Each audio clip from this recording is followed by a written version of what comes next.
we are both a very big fan of you and your friend Charlie. And we read his book, which is very interesting. He had this whole system of criteria on how to evaluate a company. It's all very confusing, but he said that Warren and I are always staying away from the industries we don't know. So you have candies, railways, and Coca-Cola.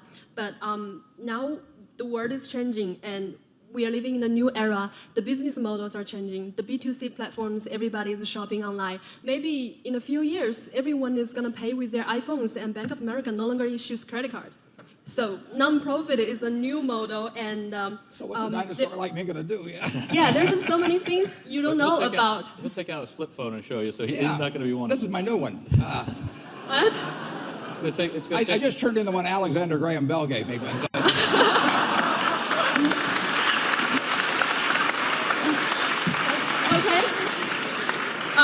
So the question is, the business models are changing, the world are changing. The new technology, they're changing everything. There's no way you can just stay out of it and stay with the traditional. Now, for the private investors, especially in the venture capital industry, what would you think is the most important thing, the key in evaluating a company?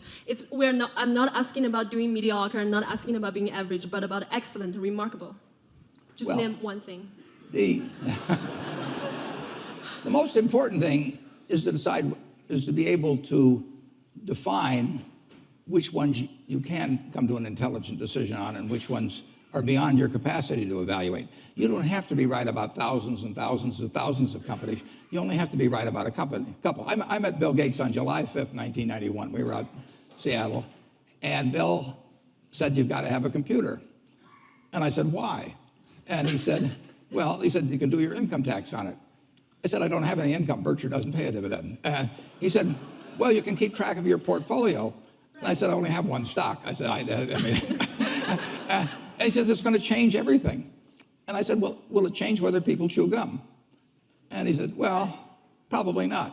And I said, "Well, will it change what kind of gum they chew?" And I said, "Well, then I'll stick to chewing gum and you stick to computers." I don't have to understand all kinds of business. There's all kinds of business I don't understand.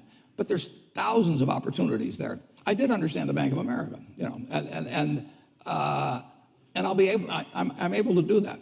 I'm able to understand some given percentage. But Ted Williams wrote a book called The Science of Hitting. And in The Science of Hitting, he's got a diagram, shows him at the plate, and he's got the strike zone divided into 77 squares, each the size of a baseball. And he says, if I only swing at pitches in my sweet zone, which he shows there, and he has what his batting average would be, which is 400. If he had to swing at low outside pitches, but still in the strike zone, his average would be 230. He said the most important thing in hitting is waiting for the right pitch. Now, he was at a disadvantage because if the count was 0-2 or 1-2 or so on, even if that ball was down where he was only going to bat 230, he had to swing at it. In investing, there's no called strikes. People can throw Microsoft at me and, you name it, any stock, General Motors, and I don't have to swing. And nobody's going to call me out on called strikes. I only get a strike called if I swing at a pitch and miss. So I can wait there and look at thousands of companies day after day, and only when I see something I understand and when I like the price at which it's selling, then if I swing, if I hit it, fine. If I miss it, it's a strike. But it's an enormously advantageous game. And it's a terrible mistake to think you have to have an opinion on everything. You only have to have an opinion on a few things. In fact, I've told students, if when they got out of school, they got a punch card with 20 punches on it, and that's all the investment decisions they got to make in their entire life, they would get very rich because they would think very hard about each one. And you don't need 20 right decisions to get very rich. 4 or 5 will probably do it over time. So I don't worry too much about the things I don't understand. If you understand some of these businesses that are coming along and can spot things on, if you can spot on Amazon, for example, I mean, it's a tremendous accomplishment what Jeff Bezos has done. And I tip my hat to him. He's a wonderful businessman. He's a good guy, too. But could I have anticipated that he would be the success and 10 others wouldn't be? I'm not good enough to do that. But fortunately, I don't have to. I don't have to form an opinion on Amazon. And I did form an opinion on the Bank of America, and I've formed an opinion on Coca-Cola. I mean, Coca-Cola's been around since 1886. There's 1.8 billion 8-ounce servings of Coca-Cola products sold every day. Now, if you take 1 penny and get 1 penny extra, that's $18 million a day. And 18 million times 365 is 7 billion, 3 less 730 billion, or $6,570 million. So annually, $6,570 million from 1 penny. Do you think Coca-Cola is worth a penny more than Joe's Cola?